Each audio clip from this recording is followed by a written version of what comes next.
자, 마태복음 24장 배경을 잠깐 소개하겠습니다. 예수님이 이제 십자가 고난 받기 직전입니다. 예루살렘에서 예수님이 마지막 때 일어날 일들을 설교합니다. 우리가 이걸 신학적으로 예수님의 종말론 설교 이렇게 말합니다. 마태복음에는 예수님의 설교가 5편이 들어 있습니다. 마가복음에는 예수님 설교가 하나도 없습니다. 자, 예수님 설교 5편 가운데서 이번에 5번째 마지막 설교입니다. 예수님의 종말론 설교예요. 예수님이 구름 타고 다시 오실 때 이 세상에 일어날 징조에 대해서 예수님이 말씀하고 있는 매우 중요한 설교입니다. 예수님이 2가지 사건을 같이 믹스해서 우리에게 설교하시고 있습니다. 첫째는 예수님이 지금 AD 29년인데 이때 부활 승천하십니다. 승천하시고 약 40년 후에 AD 70년에 로마의 티투스 장군에 의해서 예루살렘이 성이 무너지고 그때 약 110만 명이 죽임을 당합니다. 그걸 예수님이 예언하십니다. 물론 그 원인은 하나님의 아들이신 메시아 예수님을 유대인들이 못 알아보고 예수님을 십자가 못 박아 죽인 그 죄값으로 그 심판으로 이스라엘이 완전히 멸망한다고 예수님이 예언하신 말씀입니다. 그러면서 동시에 마지막 때 예수님 구름 타고 오실 때 일어날 이 땅의 징조들을 말씀합니다. 그래서 마태복음 4장을 읽을 때 이 말씀은 AD 70년에 로마에 의해서 예루살렘이 성이 멸망할 때 일어난 일이구나 이렇게 이해하시면 되고, 그렇게 하면서 예수님이 마지막 때도 이렇게 세상이 하나님의 심판을 받겠구나 이렇게 예수님이 2가지 사건을 섞어서 우리에게 마지막 때를 설교하고 계신 겁니다. 중요해요, 안 중요해요? 굉장히 중요한 겁니다. 그런데 안타깝게도 한국 교회는 이 마태복음 4장을 잘 설교를 안 합니다. 특히 장로교회는 더더욱 이 말씀을 설교를 잘 안 합니다. 자, 마지막 때가 언제 올지는 아무도 모릅니다. 예수님만 아십니다. 구름 타고 주님이 오십니다. 그러나 구름 타고 예수님 오실 날을 아무도 모른다고 주님이 말씀합니다. 아버지만 아십니다. 그러나 징조는 말씀하셨습니다. 징조, 어떤 징조들이에요? 이스라엘이 회복되는 거예요. 세상에 AD 70년에 이스라엘이 멸망하고 나서 로마는 아예 지도에서 이스라엘 이름을 지워버립니다. 그리고 팔레스타인으로 부르게 합니다.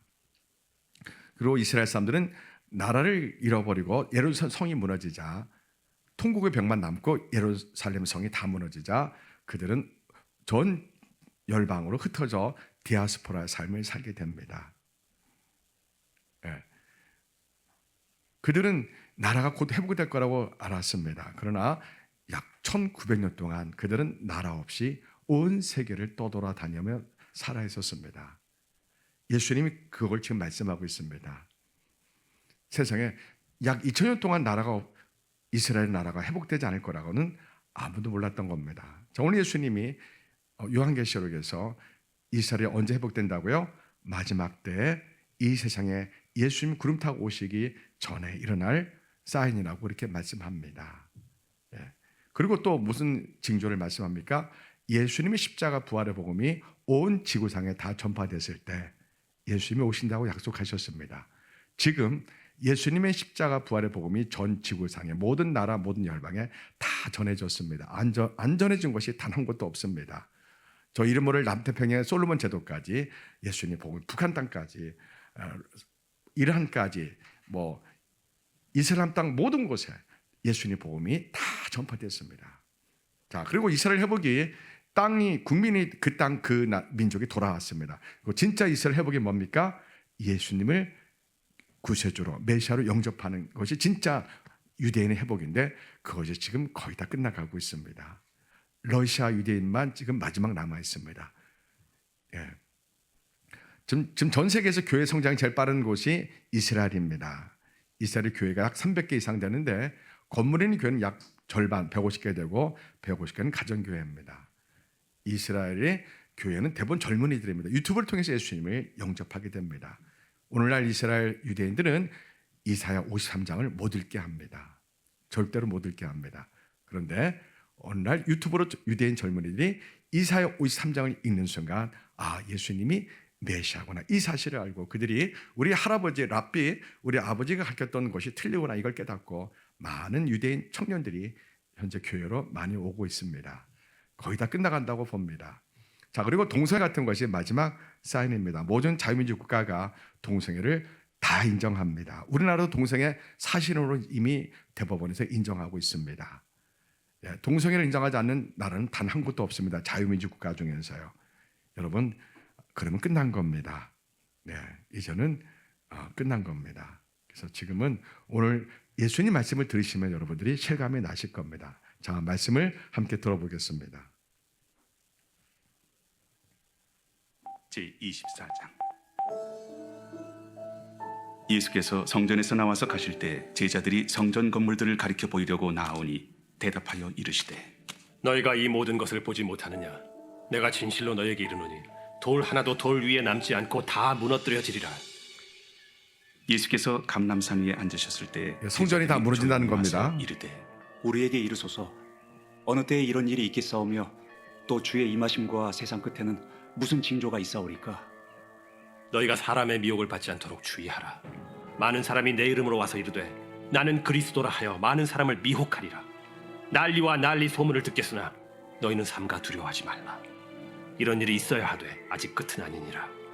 민족이 민족을 나라가 나라를 대적하여 일어나겠고 곳곳에 기근과 지진이 있으리니 이 모든 것은 재난의 시작이니라. 그때 사람들이 너희를 환난에 넘겨주겠으며 너희를 죽이리니 너희가 내 이름 때문에 모든 민족에게 미움을 받으리라. 그때 많은 사람이 실족하게 되어 서로 잡아주고 서로 미워하겠으며 거짓 선지자가 많이 일어나 많은 사람을 미혹하겠으며 불법이 성함으로 많은 사람의 사랑이 식어지리라. 그러나 끝까지 견디는 자는 구원을 얻으리라. 이 천국 복음이 모든 민족에게 증언되기 위하여 온 세상에 전파되리니 그제야 끝이 오리라. 그러므로 너희가 선지자 다니엘이 말한 바 멸망에 가증한 것이 거룩한 곳에 선 것을 보거든 읽는 자는 깨달을진저. 그때 유대에 있는 자들은 산으로 도망할지어다. 지붕 위에 있는 자는 집 안에 있는 물건을 가지러 내려가지 말며 밭에 있는 자는 겉옷을 가지러 뒤로 돌이키지 말지어다.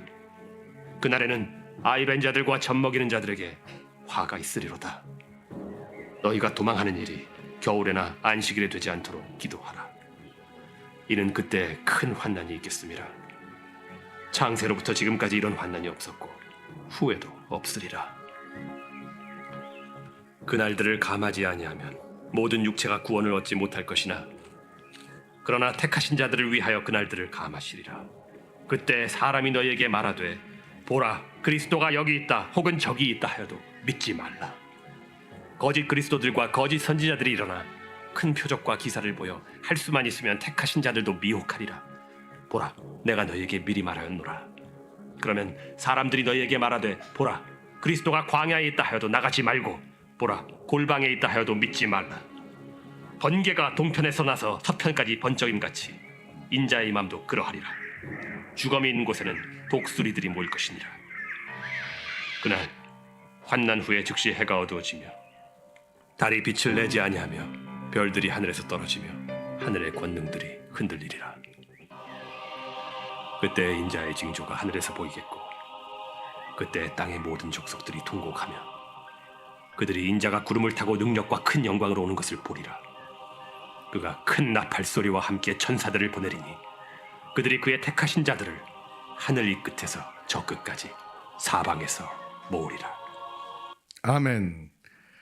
우리 다 같이 자리에 일어나셔서 세마 이스라엘 세마 피얼로게 찬양합니다. 우리 하나님께 손을 들어보겠습니다. 하나님 나에게 말씀하소서. 세마 이스라엘 세마 피올라 교회 아도나 엘로헤누 아도나 에하 바루 셈케본 말쿠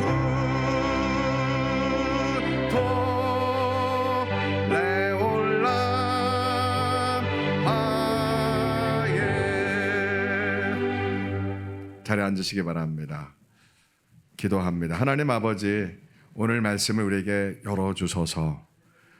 사람의 감동 있는 예화나 세처로 전하지 않게 하시고 오직 성령님의 나타나시는 능력으로 예수님의 복음만 전하게 하소서. 이 말씀 들을 때 하나님의 음성을 듣게 하시고 몸에 아픈 사람 치료해 주시고 마음에 슬프고 영혼이 상처 있는 자 치유해 주셔서 하나님 주신 기쁨과 평강이 넘치게 하소서. 삶의 무거운 짐을 지고 온 사람이 있습니까? 예수님께 맡기게 하소서. 자녀를 향한 무거운 짐 때문에 힘들어합니까? 하나님이 아버지 되시고 우리를 가르쳐 주시고 양육하십니다. 하나님 인생의 모든 무거운 짐 주님께 맡깁니다.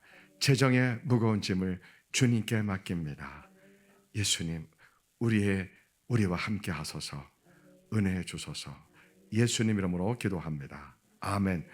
제가 이 시간에 동영상 하나 보내드릴 텐데요. 1972년도에 북한에서 있었던 일입니다.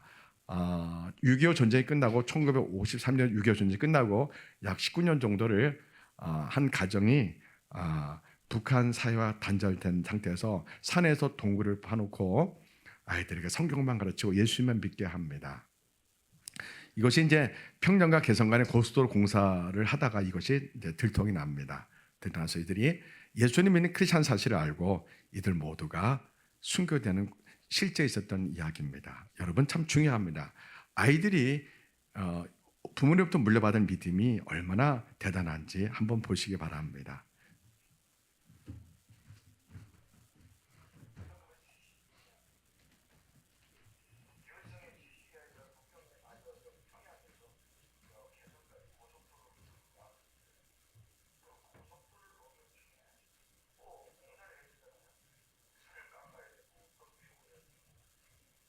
처음부터 다시 해주실래요?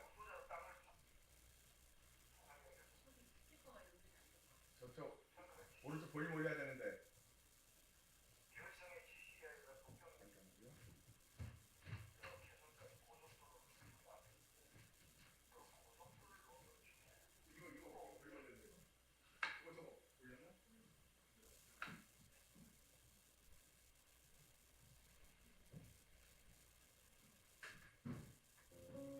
(1972년) 김일성의 지시하에서 북경에 평양에서 개성까지 고속도로를 놨는데 그 고속도로를 놓는 중에 뭐 공사를 해야 되잖아요. 산을 깎아야 되고 또 메워야 되고. 근데 거기 불도저로 땅을 파던 그 불도저 운전하는 사람이 그만 땅이 푹 꺼지면서 놀래가지고 내려가서 보니까 거기에 굴이 있는 거야. 그냥 굴이 아니고 사람이 만든 굴. 그래서 그 굴 속에를 들어가서 뭐 이런 게 있어 하고 들어가 보니까 거기 사람들 한 20여 명이 살고 있는 거야. 기네스북에 아무도 올리지 않았지만 19년 동안을 그 땅굴 속에 산 거야. 1953년부터 1972년까지 19년 동안. 남자고 여자고 다 장발이고 뭐 허리까지 내려오는 머리를 갖고 있었고, 그리고 20여 명의 어른들, 그 중에 어린아이 13살, 14살 난 두 어린아이가 있어서 그 아이를 다 끌어내다가 재판을 하고 재판한 다음에 사형 선고를 내리는데 13살짜리를 목을 매 죽입니다. 왜요? 총알이 아깝잖아요. 돈이 안 들잖아요. 목을 매 죽이면은 밧줄만 들어가잖아요. 이 아이를 의자에다 올려놓고 밧줄로 이렇게 묶는데 이 아이가 엄마 엄마 하고 부르니까 엄마를 불러줘. 아직 입도 가리지 않고 눈도 안 가린 상태고 손도 안 묶은 상태에서 목에 이 밧줄이 탁 걸렸는데 이 아이가 네 하고 대답하니까 야, 이 엄마가 누구냐고 손을 드니까 나오라고. 거기 동원됐던 3-4천 명의 사람들의 눈이 그 여자 아주머니에게 꽂혔습니다. 무슨 말을 하려나. 이 아이가 엄마가 나오는 걸 보고 엄마 당연히 그랬겠죠. 우는데 그 아이가 부르는 거를 보는 엄마가 가까이 오면서 하는 말, 예, 예수님 만나러 가는 길에 그렇게 소리 지르고 악을 쓰고 울고 이쁘게 가. 이 말을 듣고 이 아이가 죄송합니다. 죄송합니다. 그리고 죄송하다고 사죄하는 그 아이 보고 그 엄마하고 대화하는 걸 보고 화가 난 그 간수가 그 아이가 서 있던 의자를 툭 치는 바람에 이 아이가 떨어지는데 떨어지면서 손이 안 묶여 있으니까 손으로 밧줄을 잡고 메어 달린 상태가 됐어요. 메어 달려서 뭐 꾸물꾸물 하는데 엄마가 밑에서 사랑하는 여러분, 우리도 그럴 수 있을까? 이 엄마가 아들 보고 이 아저씨 미워하지 마라, 이 아저씨 미워하지 마라 하는 말을 듣고 이 아이가 손을 놓습니다. 네, 그러고는 손을 놓고 뒤로 손을 돌려서 깍지를 끼고 죽음에 임합니다. 두 번째 끌려 나온 사람은 이 아이의 형이었습니다. 형이 끌려 나와서 엄마 보고, 엄마 왜? 고마워 엄마. 뭐가? 나 천국 가게 인도해 줬잖아.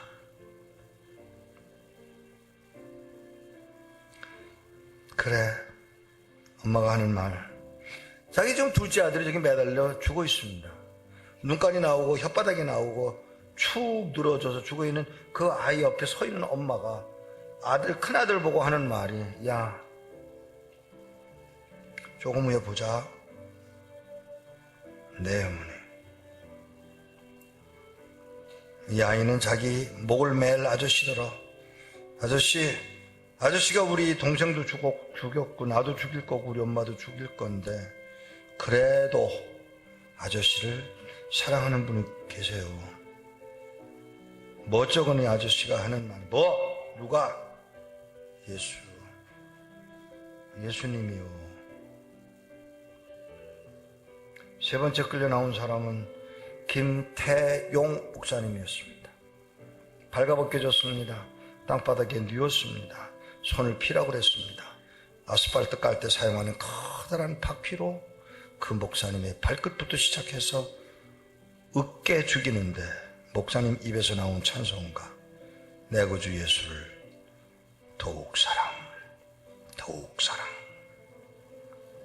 이런 사람은 세상이 감당치 못하도다.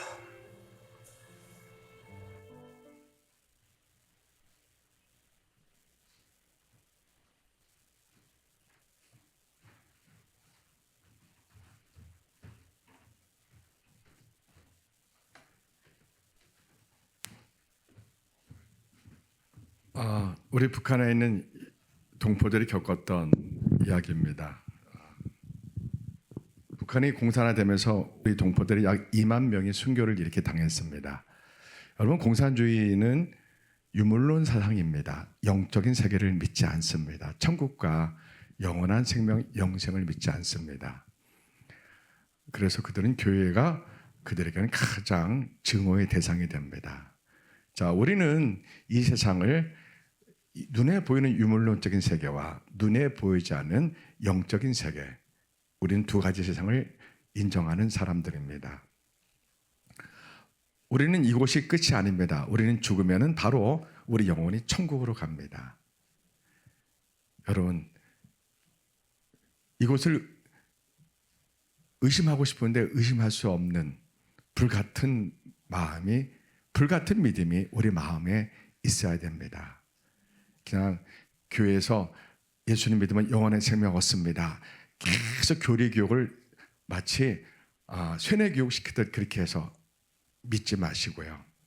예수님을 인격적으로 여러분이 진짜 만나서 눈물을 흘리며 나 같은 죄인 구원하시려고 예수님이 십자가에서 못 박히시고 물가피를 다 쏟으시며 나의 모든 죄값을 죄의 세력인 마귀 사탄에게 지불하시고 나를 구원해 주셨구나. 나 같은 죄인이 무엇이건데 우리 예수님이 나를 구원하셨을까? 이 사실이 나의 믿음의 모든 것이 될 때 성령님이 로마서 8장 16절 말씀처럼 성령이 친히 우리 영과 더불어 우리에게 그렇게 증언해 주십니다. 예수님이 너를 위해서 십자가 못 박아 고난받고 피 흘리사 죽기까지 피값으로 너의 죄를 사해 주셨단다.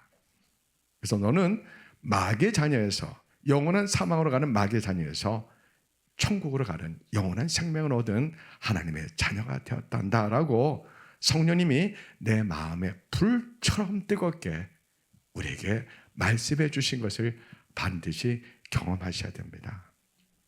아멘. 예. 여러분 신앙의 홈스쿨 대단하죠?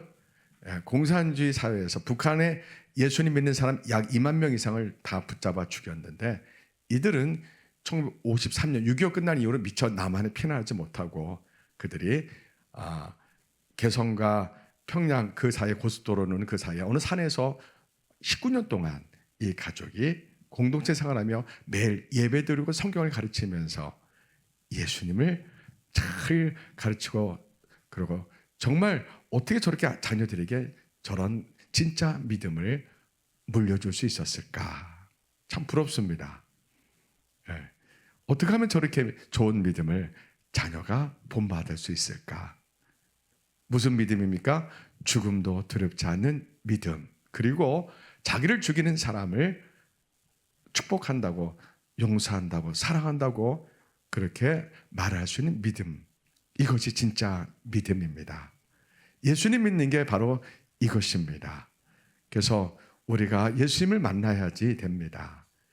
그냥 이론적으로 사변적으로 지식적으로 예수님을 알고 믿어서는 이 정도의 믿음이 안 나옵니다. 살아계신 예수님을 진짜 만나셔야 됩니다. 그러면은 하나님 나라가 저 영적으로 계신 하나님을 알 수 있고 저 하늘 보좌가 보이게 됩니다. 천국과 지옥을 너무나 생생하게 믿게 됩니다. 믿고 싶지 않아도 성령님이 내 마음에 불처럼 뜨거운 은혜 주셔서 이것을 믿게 됩니다. 성령님 우리를 깨닫게 하십니다. 이 세상은 지나가는 나그네와 같은 잠깐 그러한 인생길이라고 말씀합니다. 알려주십니다.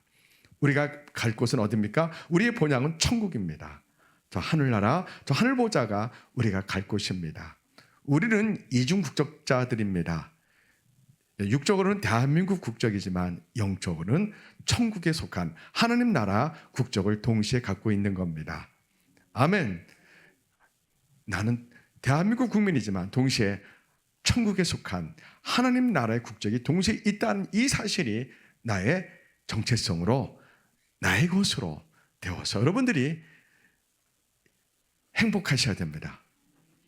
천국이 나의 국적, 하늘나라가 또 나의 시민권, 나의 국적이라는 사실이 내가 이 세상에서 어떤 일을 만나도 어떠한 힘든 일을 만나도 어떠한 위기를 닥쳐도 문제가 안 되는 겁니다. 정말 죽음이 와도 문제가 안 되는 것이 진짜 예수님 만난 믿음입니다. 자, 유물론적 세계관을 갖고 있는 사람은 죽는 것을 제일 두려워합니다. 왜요? 죽으면 끝이니까요. 그러나 우리는 예수님 믿고 죽는 것을 두려워하지 않습니다. 사람은 언젠가는 죽습니다.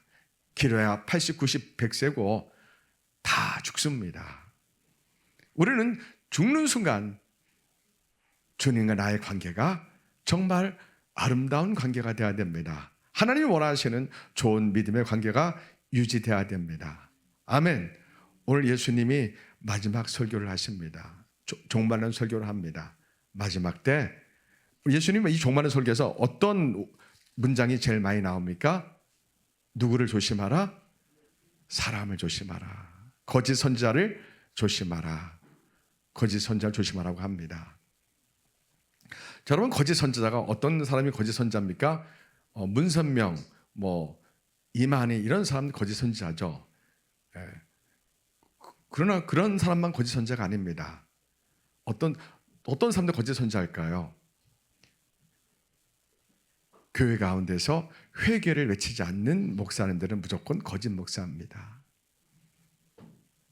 예수님의 십자가 부활의 복음을 외치지 않는 목사님은 무조건 거짓 목사입니다. 성령의 불을 받으라고 외치지 않으면 무조건 거짓 목사입니다. 아무리 교회가 커도 거짓 목사입니다. 예수님을 정말 만나야 된다고 외치지 않는 목사는 무조건 거짓 목사입니다. 성경을 100독 정도 읽으라고 외치지 않는 목사는 곤란합니다. 정말 곤란합니다. 왜요? 우리는 세상적인 가치관으로 살아갑니다. 하나님 원하시는 것은 세상 가치관이 아닙니다. 성경적인 하나님이 원하시는 세계관으로 인생을 살아야 되는 것이 우리의 운명입니다. 예수님 믿는 사람은 세상의 세계관, 세상의 가치관, 세상의 역사관으로 살아가는 게 아닙니다. 우리는 성경에 있는 내용대로 살아갑니다. 이것이 우리가 살아가는 방식입니다. 아브라함은 매일 자녀들에게 하나님의 길을 따라 선하고 공의로운 길을 가라고 매일 자녀에게 가르친 사람이었기 때문에 하나님이 아브라함을 택했다고 창세기 18장 19절에서 하나님이 말씀하십니다. 어떨 때 말씀합니까? 소돔과 고모라를 심판하시기 직전에 아브라함을 택한 이유를 말씀하며 그 말씀을 하나님 성령님이 소돔과 고모라를 멸망할 때 바로 직전에 하나님께서 아브라함을 택한 이유를 그렇게 말씀하고 일부러 의도적으로 세상에 아브라함을 택한 이유를 소개하고 있는 겁니다. 자, 신명기는 제목이 뭡니까? 다른 별명이 뭡니까? 모세의 유언설교입니다. 모세가 유언설교할 때 핵심이 뭡니까? 부모들에게 마음과 뜻과 힘을 다해서 하나님을 사랑하라. 이것을 부모님이 먼저 마음판에 새기라는 겁니다. 누가 먼저요? 부모님이 마음과 뜻과 생명을 다해서 세상을 사랑하지 않고 돈을 사랑하지 않고 자기 자신도 사랑하지 않고 무엇을 먹을까 무엇을 입을까 그런 것도 사랑하지 않고 오직 여호와 하나님만 예수님만 성령님만 사랑하라는 겁니다. 이 말씀을 부모님들이 먼저 마음판에 새기라는 겁니다. 그래야지 자녀에게 가르칠 수 있다는 겁니다. 부모님이 하나님을 사랑하는 것을 마음판에 새기지 않고 자녀에게 가르치는 것은 어렵습니다. 한계가 있습니다. 우리는 세상을 사랑해서는 안 됩니다. 돈을 사랑해서도 안 됩니다. 돈이 반드시 필요합니다. 그러나 돈을 사랑해서는 안 됩니다. 내 마음에 금송아지가 있어서는 안 됩니다. 예수님 사랑한 이외에는 우리가 아무것도 없어야 됩니다. 할렐루야. 하나님은 자녀까지 우상이 될까 봐 아브라함 보고 백세 난 이삭을 어디에 드리라고요? 모리아 제단에 하나님께 드려라. 그 아들을 죽이고 피를 흘리게 하고 각을 두고 제단에 위해서 불로 태워드리는 번제를 드리라고 하는 겁니다. 말이 돼야 한대요? 말이 안 됩니다. 이해가 안 됩니다. 그러나 아브라함은 하나님을 신뢰합니다. 어떤 믿음으로요? 죽은 자를 살리시는 하나님, 불가능을 가능케 하신 하나님, 바랄 수 없는 중에 바라보게 하신 하나님, 약속을 지키시는 언약의 하나님, 그러한 믿음이 절대적인 확신을 갖고 있었습니다. 이러한 믿음을 무슨 믿음이라고 합니까? 절대 믿음이라고 합니다. 그래서 그는 아들을 드립니다. 아브라함의 나이가 130대, 이삭의 나이가 30대입니다. 이삭은 아버지가 왜 그럽니까? 아버지가 칼을 들고 하려고 할 때 아버지 왜 그럽니까? 아버지 미쳤습니까? 아버지 지금 뭐 하는 겁니까? 막 외치고 대들고 도망갈 수 있는데 이삭은 가만히 있습니다. 도살장에 끌려가는 어린 양처럼 이삭이 가만히 있습니다. 누가 급하셨어요? 하나님이 급하셔서 아브라함아 멈춰라. 내가 내 아들 독자까지도 아끼지 않고 나를 위해서 순종하고 나를 사랑한 것을 내가 아노라 하면서 하나님이 멈추게 하시고 순장을 수풀에 예비하셨습니다. 여러분 생각보다 자녀들이 우상이 잘 됩니다. 자녀들 누구한테 맡겨야 돼요? 모세 어머니 요게벳이 어떻게 자녀를요? 나일 강물에 띄웁니다. 누구한테 맡기는 겁니까? 하나님이 우리의 아버지 되십니다. 우리 자녀를 내 힘으로 키울 수 있습니까? 네, 금방 한계가 납니다. 자녀가 10대만 가도 우리 힘으로 한계가 옵니다. 누구한테 맡겨야 돼요? 하나님께 맡겨야 됩니다. 오늘 우리가 이 북한에 순교했던 이 가정을 볼 때 저는 이 동영상 수없이 많이 봤는데요. 어떻게 어떠한 믿음이길래 저 어머니가 저 자녀에게 저런 믿음을 물려줄 수 있었을까? 또 어떤 자녀들이 어떤 믿음이길래 이삭처럼 아버지의 믿음을 저렇게 물려받을 수 있었을까? 야, 정말 너무너무 부럽고 감동입니다. 이 세상에서 우리가 가장 중요한 게 무엇입니까? 하나님을 마음과 뜻과 생명을 내서 하나님을 사랑하는 것을 내 자녀에게 물려주는 게 이 세상에서 가장 귀한 일입니다. 돈을 물려주면 자녀를 지옥으로 보낼 확률이 거의 100%입니다. 그러나 자녀에게 믿음을 물려주면 누구처럼요? 아브라함처럼 세상에 130대 노인이 칼을 들고 30대 아들에게 내리치려고 할 때 그 아들이 가만히 있습니다. 무엇을 우리가 알 수 있습니까? 어떻게 신앙교육을 시켰으면, 어떻게 밥상머리 신앙교육을 어떻게 시켰으면 저렇게 잘 교육을 시켰을까? 아브라함의 믿음이 너무너무 훌륭합니다. 오늘 북한에 있는 이 이름 모를 어느 목사님 가정, 어느 집사님 가정 20명 정도의 이 작은 공동체가 북한 공산주의와 이렇게 떨어져서 그들만의 공동체를 이루면서 산에서 굴을 파고 19년 동안 살면서 그들이 얼마나 기도했을까? 그들이 죽음을 준비했을까 안 했을까요? 준비했겠죠. 항상 죽음을 준비하면서 그들이 오늘이 우리가 마지막일 수 있다. 오늘이 마지막일 수 있다. 이렇게 늘 생각하며 살았다고 예상됩니다. 여러분, 우리도 마찬가지입니다. 오늘이 내 인생의 마지막이다. 이렇게 생각하면 우리 인생이 진지해지고 아름답습니다. 우리가 미워할 것도 없고 상처받을 것도 없고 우리가 인생의 좌절하고 절망에 쓰러져 있을 이유가 없습니다. 하나님은 여러분들을 사랑하십니다. 어떻게 할 수 있어요? 이곳에 앉아있다는 것이 증거입니다. 예수님을 믿는다는 것이 증거입니다. 예수님을 듣는다는 것이, 예수님을 내가 못 만났어도 그분의 이름을 듣고 그분을 찬양하고 이 자리에 앉아서 예배 드린다는 것이 눈에 보이지 않는 하나님의 손길이 여러분들 이곳에 강권적으로 앉혀주신 겁니다. 눈에 보이지 않을 뿐이지 하나님은 우리 모두를 이곳에 앉혀주셨습니다. 자, 여러분, 우리의 믿음은 둘 중에 하나입니다.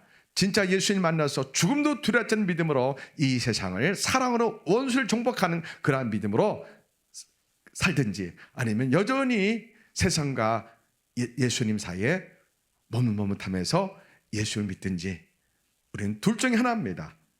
첫째는 진짜 믿음이며 두 번째는 종교적인 믿음입니다. 이 결정은 누가 합니까? 우리 각자가 하는 겁니다. 내가 결정하는 겁니다. 아멘. 예, 내가 결정하는 겁니다. 그래서 제가 여러분에게 소개하는 겁니다. 예수님을 만나십시오. 왜? 예수님은 살아계시기 때문에 예수님을 만나십시오. 어떻게 만납니까? 시간과 장소를 구별해서 예수님 만날 때까지 예수님 저를 찾아와 주세요. 예수님 만나고 싶습니다. 라고 여러분들이 날마다 시간과 장소를 구별해서 예수님을 만나고 싶다 기도만 하신다면 예수님이 찾아오십니다. 아멘.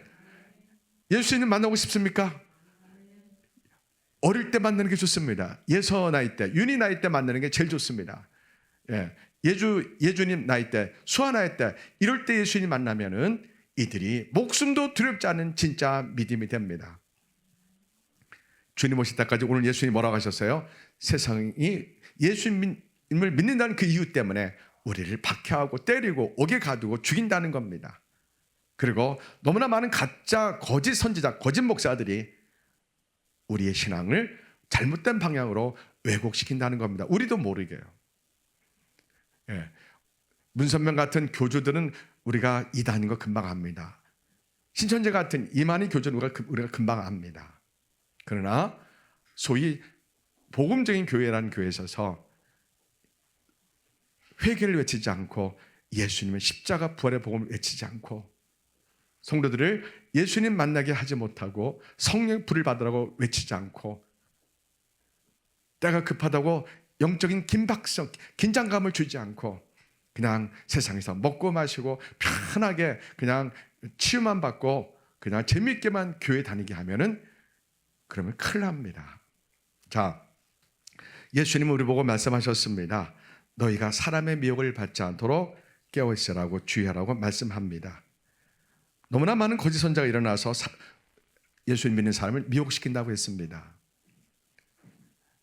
여러분, 또 예수님이 이 복음이 온 세상에 전파되면 꼭 끝이 온다고 말씀하셨습니다. 지금은 예수님 말씀하신 징조가 다 이루어졌습니다. 복음이 온 세계에 다 전해졌습니다. 이스라엘이 그 땅, 그 국민, 또 예수님 믿는 영적인 회복까지 거의 다 맞춰가고 있습니다. 그리고 불법이 성합니다. 동성애가 합법하다고, 당연하다고 하나님의 창조이슬을 깨뜨리고 사람들이 바벨탑을 가득 쌓고 있습니다. 지금 당장 하나님의 심판임에도 전혀 이상하지 않을 정도로 이 세상은 죄악으로 타락했습니다. 하나님을 믿지 않는, 예수 인정하지 않는 김일성 주체사상인 주사파와 공산주의가 옳다는 사람들이 우리나라에 약 20%가 넘쳐나고 있습니다. 그런 사람들이 이 땅에 판사요, 검사요, 경찰이요, 경찰 수뇌부요, 국회의원이요, 그들이 법을 만들고 우리나라가 참 어렵게 됐습니다. 그들의 목적은 무엇입니까? 여러분, 눈에 보이는 것은 참 공산주의자들이고 김일성 주체사상 주사파 정치인들이지만 눈에 보이지 않는 죄의 세력, 마귀의 세력이 한국교회를 완전히 무너뜨리고 우리가 예수님 믿는 것을 포기하게 하려는 그러한 의도를 가지고 전략적으로 죄의 세력이 지금 접근하고 있는 겁니다. 마귀가 접근하고 있는 겁니다. 자, 여러분, 예수님이 언제 오실지는 아무도 모릅니다. 그러나 분명한 건 주님이 뭐라고 하셨습니까? 마지막 때 환란이 있는다는 겁니다. 마지막 때 환란과 박해가 많이 있다는 겁니다. 예수님 믿는 그 이유 때문에 사람들이 우리를 환란에 넘겨준다는 겁니다. 24장 8절, 9절 보시기 바랍니다. 그때 예수님 오시기 전에 일어날 마지막 때 환란 때 사람들이 너희를 환란에 넘겨주겠으며 너희를 죽이리니 너희가 내 이름 때문에 모든 민족에게 미움을 받으리라. 여태까지 교회가 공산주의와 이슬람으로부터, 세상으로부터 많은 환란과 박해를 받고 매맞고 옥에 갇히고 죽임당했습니다. 그러나 예수님 오시 직전에는 전 세계가 이 일이 같이 일어납니다.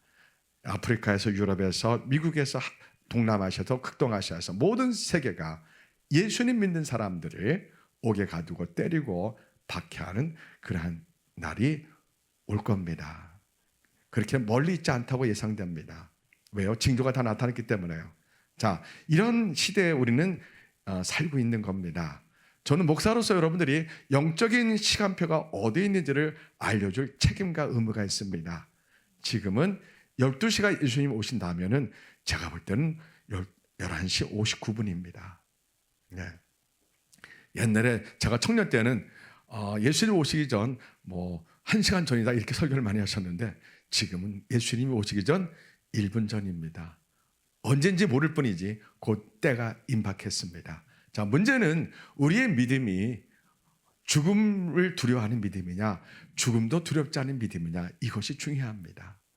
여전히 우리 세계관이 이 세상에서 먹고 마시고 돈과 명예와 권력을 따라가는 것에 나의 행복이 콘텐츠냐, 아니면 나의 행복은 예수님의 말씀 읽을 때, 은혜 받을 때 행복하고, 기도할 때 행복을 우리가 경험하고, 찬송을 부를 때 내가 행복하고, 어떤 시련과 환난과 고난이 와도, 어떤 문제가 와도, 어떤 재정적 어려움이 와도 내가 하나님께 예배할 때, 예수님을 찬양할 때, 기도할 때 그 모든 인생의 크고 작은 인생의 모든 시련과 슬픔과 어떤 문제라도 예수님 때문에 내가 극복할 수 있다는 그러한 역동적인 거룩한 역동성이 내 마음에 막 요동칠 수 있다면 그것이 믿음이라고 봅니다. 우리 모두는 어려움이 다 있습니다. 우리가 왜 어려움이 있습니까? 우리를 주님이 훈련시키는 겁니다. 마지막 때 믿음을 지킬 수 있도록 우리 인생의 사소한 인생 가운데서 많은 슬픔과 고난과 상실과 아픔을 겪게 합니다. 우리가 기도하면서 그 문제들, 고난을 이겨냅니다. 그러면서 우리는 영성이 아주 좋은 영성, 아주 단단한 영성이 됩니다. 여러분, 순금이 정금이 되려면 몇 도에 금이 녹는다고요? 약 1060도 돼야지 금이 녹습니다. 그래야 불순물이 빠지고 정금이 됩니다. 우리는 둘 중 하나의 믿음을 갖게 됩니다. 정금 같은 믿음이 되느냐, 불순물이 가득 든 믿음이 되느냐, 예수님만 사랑하는 순수한 믿음이 되느냐, 아니면 적당히 세상도 사랑하고 예수님도 사랑하는 그러한 믿음이냐. 우리는 둘 중에 하나일 겁니다. 어떤 믿음을 가져야 됩니까? 정금 같은 믿음을 가지셔야 됩니다. 이 정금 같은 믿음은 낭만적으로 교리적으로 신학적으로 되는 게 아닙니다. 내가 정금이 되기 위해서는 나의 고집과 아집과 세상 사랑과 나의 나쁜 습관과 나의 모든 욕망과 나의 정욕과 자기를 사랑하는 자기중심적인 사고와 자기 애와 돈, 명예, 권력을 따라가는 나의 사고방식, 이 모든 것이 십자가 못 박아 죽고 오직 예수님으로만 충만한 그러한 영적인 믿음의 내용이 충만해야 됩니다. 죽음도 두렵지 않는 믿음을 우리가 성령님이 주셔야 됩니다. 감상적으로 안 됩니다. 생각으로 안 됩니다. 예수님을 눈물로 우리가 만나고, 그리고 그때부터 성령의 불을 받고, 성령의 불을 받으면 무슨 불을 받게 된다고요? 사랑의 불을 받습니다. 하나님의 사랑의 불을 받습니다. 그러면 우리가 나타난 특징이 나에게 상처 준 사람, 나를 가슴 아프게 한 사람을 용서하게 됩니다. 여러분, 용서 누구를 위해서 용서하는 거예요? 상대방을 위해서 용서하는 거예요? 나를 위해서 용서하는 거예요? 나를 위해서 용서하는 겁니다. 우리가 용서하면 하나님이 주시는 그 평화, 그 기쁨이 굉장합니다. 이 시간 우리가 용서합시다. 나를 가슴 아프게 한 사람을 용서합시다. 나를 힘들게 한 사람을 용서합시다. 그러려면 내 마음에, 내 영혼에 무엇이 가득 임해야 됩니까? 하나님의 사랑이 가득 임해야 됩니다. 그러면 어떻게 하나님의 사랑이 임합니까? 우리가 하나님을 바라볼 때, 우리가 회심하고 정말 예수님을 만날 때, 정말 거듭날 때 하나님의 사랑이 나에게 폭포수처럼 부어집니다. 그럼 내 가슴이 뜨겁습니다. 내 가슴이 하나님의 사랑으로 충만해서 완벽하지 않지만 웬만한 일에 짜증내고 화내고 걱정하고 근심하고 두려워하지 않습니다. 항상 기쁨이 내 영혼에 충만합니다. 하나님 주신 평화가 내 영혼에 충만합니다. 감사가 모든 일에 다 감사합니다. 이래도 감사, 저래도 감사, 실패해도 감사, 내 뜻대로 안 돼도 감사, 상처를 받아도 감사합니다. 하나님, 저 사람이 나에게 상처 줘서 감사합니다. 하나님, 저 사람이 나를 오해하고 모함하니 감사합니다. 그래서 하나님만 의지합니다. 예수만 의지합니다. 이렇게 되는 겁니다. 원수 사랑으로 세상을 정복합시다. 아멘. 손영하 목사님은 자기 자녀로 두 아들이 공산주의자들이 죽였습니다. 1948년 여수 순천 반란 사건 때 여수 순천에는 군대 안에 공산주의자들이 있는 군인이 있었습니다. 지금처럼 군대 안에 공산주의자들이 있던 겁니다. 그들이 민간인 사회에 있는 공산주의와 연합해서 이승만 정권에 대항해서 공산주의 세상을 만들겠다고 남도당 공산주의자들이 총을 들고 반란을 일으킨 겁니다. 처음에는 공산주의자들이 여수와 순천을 정복했습니다. 그래가지고 순천에서 학교 다니는 손양원 목사님의 두 아들을 세상 공산주의 고등학생들이 몽둥이로 두 아들을 죽입니다. 죽인 이유가 뭡니까? 목사님의 아들이라고. 예수님 믿는다는 그 이유 하나 때문에 손양원 목사 두 아들을 죽입니다. 여러분, 우리가 다시 또 그런 일이 생긴다면 저는 바로 죽습니다. 우리 모두는 죽음에서 벗어날 수가 없습니다. 그때 우리의 믿음은 진짜 믿음이냐 가짜 믿음이냐, 진짜 믿음이냐 종교 믿음이냐, 우리가 구분됩니다. 그래서 우리는 지금 내 믿음이 죽음도 두렵지 않은 믿음을 가지셔야 됩니다.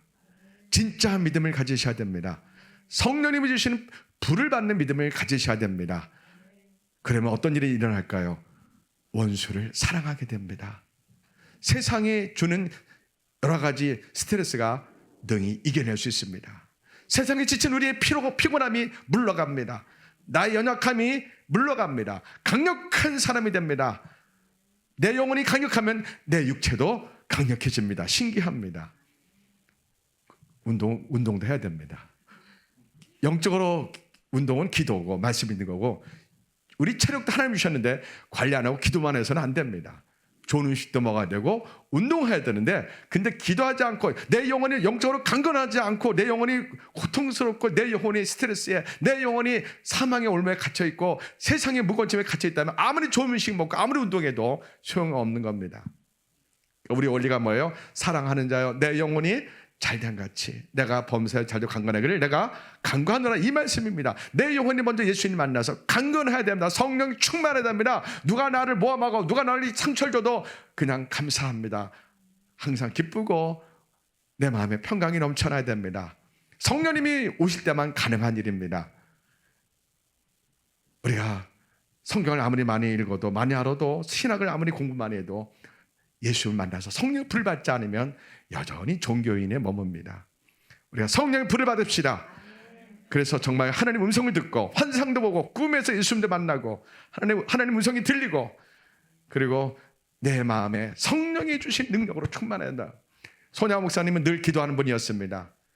그분은 사랑으로 한센병 환자를 섬겼던 목회입니다. 600여 명의 피고름 나는 한센병 환자들을 냄새나는 그들을 아낌없이 닦아주고 그렇게 했습니다. 막내 아들이 제가 막내 아들을 만났는데요. 손양 목사님이 입으로 고름은 빨지는 않았답니다. 그건 너무 이렇게 포장된 거고 막내 아들이 말하는데 그러나 모든 걸 다 바쳐서 한센병 환자들에게 따뜻하게 씻어주고 안아주고 했답니다. 두 아들이 죽었다는 소식을 듣습니다. 그 아들을 죽인 사람을 양아들 삼습니다. 왜요? 양아들 삼자면 그 아들이 우리 군인에 의해서 총살당합니다. 그 자기 아들 죽인 고등학생을 용서하기 위해서 양아들을 삼습니다. 그리고 용서해달라고 합니다. 살려달라고 부탁합니다. 순천경찰서가 손양 목사님의 자기 아들을 죽인 그 아들 양자 삼는 걸 보고 그 사람을 그냥 면제해 줍니다. 죄를 사해 줍니다. 자, 사진 봅시다. 가족 사진 보면 나옵니다. 손양 목사님의 손양 목사님 얼굴입니다. 어떻게 생기셨어요? 싸납게 생기셨어요? 오은하게 생기셨어요? 예, 교만하게 생겼어요? 겸손하게 생기셨어요? 돈이 없다고 불평하게 생기셨어요? 돈이 없어서 감사하게 생기셨어요? 상처 준 사람을 미워하게 생겼어요? 그냥 감사하게 생겼어요? 기도하게 생기셨어요? 기도 안 하게 생기셨어요? 말씀 보게 생기셨어요? 말씀 안 보게 생기셨어요? 너무 잘하시네. 예. 고집이 세게 생겼어요? 고집 없어 보이셔요? 고집 없어 보이죠? 예. 다른 한센병 환자 고름을 닦아주게 생겼어요? 안 생기셨어요? 사랑이 굉장히 많아 보이시죠? 우리도 이런 얼굴을 나의 얼굴로 만듭시다. 아멘. 여러분 제가 얼굴을 볼까요? 싸놨는지 안 싸놨는지. 우리가 모두 다 나는 십자가 날마다 죽고 예수님의 형상이 우리 얼굴에서 나타납시다. 또 가족 사진 보여줘 보세요. 예. 제가 아까 안 보내드렸나? 제가 안 보내나? 보낸 줄 알았더니 나만 보냈구나. 인터넷 손양호 목사님 가족 사진이면은 장례식 때 찍은 사진인데 거기에 키 큰 고등학생이 양아들입니다. 자기 아들을 죽인 양아들입니다. 자, 그 양아들 그 되신 분이 평생 괴로우셨대요. 참 괴로우셨대요. 죽기 전에 예수님을 믿었다 하시더라고요.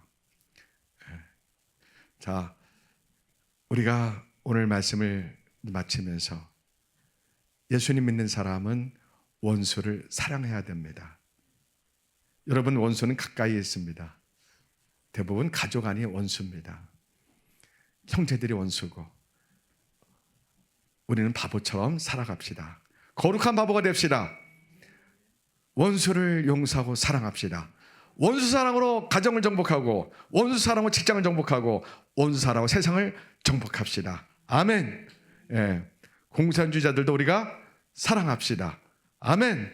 주사파 사람들도 우리가 사랑합시다. 욕하지 말고 저들이 예수님 믿게 해주세요. 자유민주 사람 되게 해주세요. 이렇게 기도합시다. 아멘. 저를 따라하시기 바랍니다. 원수 사랑으로 가정을 정복합시다. 원수 사랑으로 직장을 정복합시다. 원수 사랑으로 사업장을 정복합시다. 원수 사랑으로 세상을 정복합시다.